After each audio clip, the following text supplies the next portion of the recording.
नाशिक महानगरपालिका निवडणूक प्रभाग क्रमांक 29 गट ब मध्ये अपक्ष यमुनाताई घुगे यांची दमदार एंट्री, जनसमर्थनात वाढ। नाशिक महानगरपालिकेच्या सार्वत्रिक निवडणुकीच्या पार्श्वभूमीवर शहरातील राजकीय हालचालींना वेग आला आहे। प्रभाग क्रमांक 29 गट ब मधून यमुनाताई बाळासाहेब घुगे या अपक्ष उमेदवार म्हणून निवडणूक मैदानात उतरल्या असून त्या कबशी या निवडणूक चिन्हावर अनुक्रमांक 5 वर मतदारांचा कौल मागत आहेत। उच्च शिक्षित आणि स्पष्ट भूमिका असलेल्या यमुना घुगे यांच्या प्रचाराला नागरिकांकडून उत्स्फूर्त प्रतिसाद मिळत असून प्रभागात त्यांची चर्चा रंगू लागली आहे। त्यांच्या पाठीशी त्यांचे पती बाळासाहेब मारुती घुगे यांचे भक्कम सामाजिक कार्य उभे आहे। गेल्या 15 वर्षापासून न्यू विकलांग बहुउद्देशीय संस्थेच्या माध्यमातून दिव्यांग, ज्येष्ठ नागरिक, विधवा महिला व गरजू घटकांसाठी ते सातत्याने कार्यरत आहेत। निवडणुकीत उतरण्यामागची भूमिका स्पष्ट करताना यमुनाताई घुगे म्हणाल्या, एका दिव्यांग महिलेला उमेदवारी नाकारून भाजपाने जनतेचा विश्वासघात केला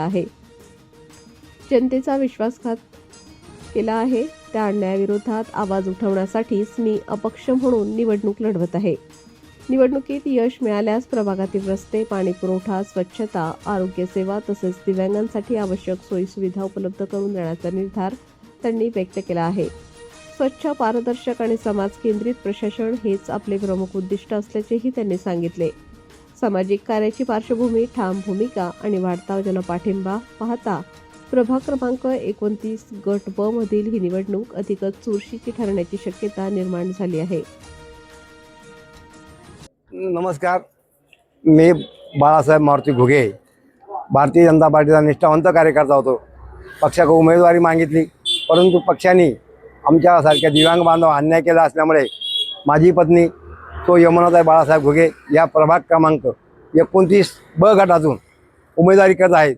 तरी प्रभाग क्रमांक 29 मध्ये सर्व मायबाप जनतेने त्यांच्या कबशी या चिन्हासमोर बटन दाबून त्यांनाच प्रचंड बहुमताने विजय करा आणि आपल्या सेवेची संधी द्या।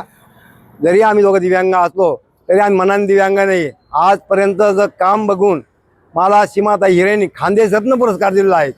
तेव्हा माझं काम इतकं मोठं आहे तर माझ्या सीमाताई सारख्यांनी मला खानदेश रत्न पुरस्कार दिला असल्यामुळं मी इथून पुढे भरपूर काम करणार आहे।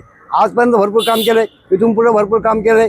तेव्हा प्रभागातील नागरिकांनी कोणत्याही भूलथापाला बळी न पडता आमच्यासारख्या सामान्य कुटुंबातील एका दिव्यांग महिलेला तुमची सेवा करायची संधी द्या। त्या संधीचं नेमकं सोनं कोण दाखल शिवाय राहणार नाही। एवढंच बोलताना थांबतो। जय हिंद, जय महाराज।